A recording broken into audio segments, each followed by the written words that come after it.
TV Lampung, kembali saya Nana Hasan menemani Anda selama 30 menit ke depan untuk membahas tajuk dan berita apa saja yang publish dan juga hits di 4 platform Lampung Post Group. Saat ini sudah bersama saya Dominikus Widodo, Kadif Pemberitaan Harian Umum Lampung Post. Tapi sebelum kita masuk untuk membahas tajuk kali ini, terlebih dahulu kita saksikan video editorial berikut ini. Pilkada serentak 2019 tinggal menghitung hari. Seluruh penyelenggara pemilu, baik Komisi Pemilihan Umum atau KPU, Badan Pengawas Pemilu atau Bawaslu, beserta jajarannya tengah sibuk melakukan persiapan hingga pengawasan di setiap tahapannya agar pesta demokrasi bisa berjalan dengan lancar. Pemerintah daerah juga tengah disibukkan dengan pendataan administrasi penduduk setiap dinas kependudukan dan catatan sipil di 8 kabupaten atau kota yang mengikuti Pilkada serentak 2020 turut andil untuk memastikan bahwa hak pilih masyarakat bisa terakomodasi. Dinas Kependudukan dan Catatan Sipil harus berlari kencang untuk menyelesaikan tugas perekaman KTP elektronik sebagai salah satu syarat menjadi pemilih tetap. Di Bandar Lampung, berdasarkan data KPU setempat, masyarakat yang belum memiliki KTP elektronik sebanyak 5.862 orang, dengan perincian 3.036 laki-laki dan 2.646 perempuan. Sementara daftar pemilih tetap atau DPT sebanyak 647.278 orang. Waktu yang semakin mendekati hari pencoblosan membuat KPU beserta Dinas Kependudukan dan juga catatan sipil harus terus bersinergi untuk menyelesaikan masalah ini. Koordinasi antar lembaga tersebut juga telah dikuatkan dengan surat KPU Republik Indonesia nomor 1017/PL 021 SD /01/KPU /11/2020 perihal gerakan mendukung rekam KTP elektronik untuk pemilihan serentak tahun 2020. Selain imbauan, Dinas Kependudukan dan Catatan Sipil juga harus mencari terobosan yang efektif agar masyarakat mendapatkan hak pilih. Aparatur sipil negara, Dinas Kependudukan dan Catatan Sipil yang telah digaji dengan uang rakyat wajib melayani rakyat dengan sentuhan langsung. Sentuhan yang dimaksud yakni memberikan layanan dengan cara jemput bola. Petugas bisa mengunjungi masyarakat, utamanya lansia dan warga yang sakit untuk melakukan perekaman KTP elektronik di kediamannya. Selain itu, Dinas Kependudukan dan Catatan Sipil juga terus gencar mengimbau kepada elemen masyarakat lainnya, khususnya usia pemula yang sudah genap 17 tahun, yang pada saat Pilkada 9 Desember 2020 nanti berusia 17 tahun. Mereka harus digiring untuk melakukan perekaman KTP elektronik segera. Sinergi dengan Diskominfo Perguruan Tinggi, SMA atau SMK, komunitas milenial pun perlu menjadi opsi utama untuk mengerek jumlah mata pilih potensial. Sementara itu, untuk masyarakat yang telah mendapatkan KTP elektronik diharapkan bisa memanfaatkan hak pilihnya dengan bijak. Sayang sekali jika KPU dan Dinas Kependudukan dan Catatan Sipil yang telah berjuang menjaga hak pilih tak dibarengi dengan semangat masyarakat untuk hadir ke bilik suara memilih pemimpin terbaik.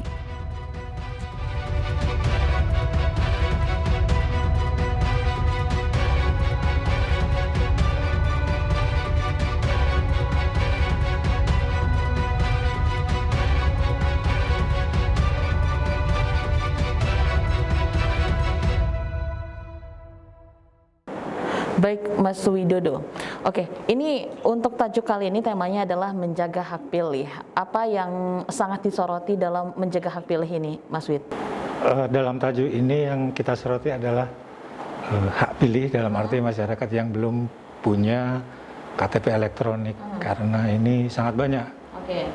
Ternyata pilkada kita kan tinggal 3 minggu lagi, tapi di Lampung ini ada 15 ribuan pemilih yang belum memiliki KTP elektronik. Padahal KTP elektronik itu adalah syarat utama untuk ikut mencoblos atau memilih dalam Pilkada serentak 9 Desember mendatang. Oke, memang seperti apa persiapan dari Pilkada hingga saat ini, Mas Wid?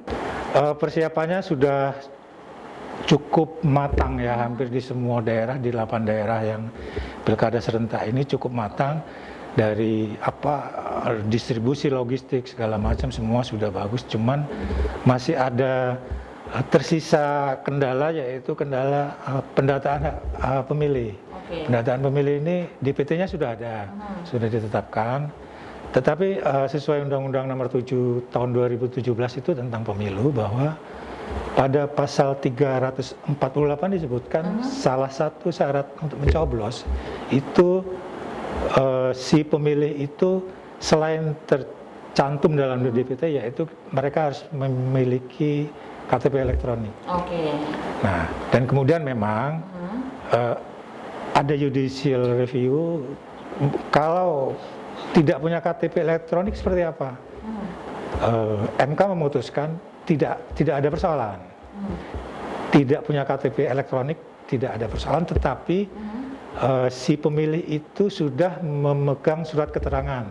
Surat keterangan bahwa yang bersangkutan itu sudah melakukan perekaman data KTP elektronik di Dinas Kependudukan dan Catatan Sipil. Oke, itu artinya walaupun memang bentuk fisiknya belum dipegang, paling tidak sudah merekam. Itu artinya tapi 15 orang ini ya Mas Wid di Provinsi Lampung belum melakukan perekaman. Apakah dalam waktu 3 minggu ini akan terkejar?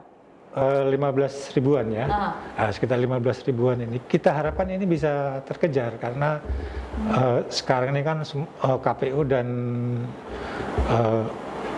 seluruh Disduk Capil ini istilah kata kejar tayang sekarang ini, sampai buka hari Sabtu juga ya. Dan sebagai tambahan tadi bahwa wajibnya itu memang KTP elektronik.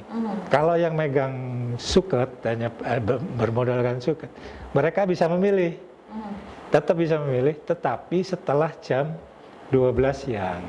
Setelah jam 12 siang ya. Dan itu pun kalau masih ada sisa surat suara, makanya yang dikejar itu memang sekarang ini dikejar tayang semua pemilih yang masuk di PT itu harus memiliki KTP elektronik. Harus pegang. Itu kondisi yang paling aman. Harus pegang KTP elektronik. Karena selain jika hanya megang suket, selain terbatas harus memilih di atas jam 12 dan itu pun sisa surat suara masih ada, memilihnya pun TPS-nya harus berdekatan dengan rumah domisili masing-masing. Jadi tidak bisa pindah dia masuk DPK. Hanya daftar pemilih khusus. Oke, Mas Wid, nanti kita akan lanjut untuk membahas tajuk Lampung Pos kali ini. Pemirsa Metro TV Lampung, jangan kemana-mana, kami akan kembali sesaat lagi. Tetaplah bersama kami.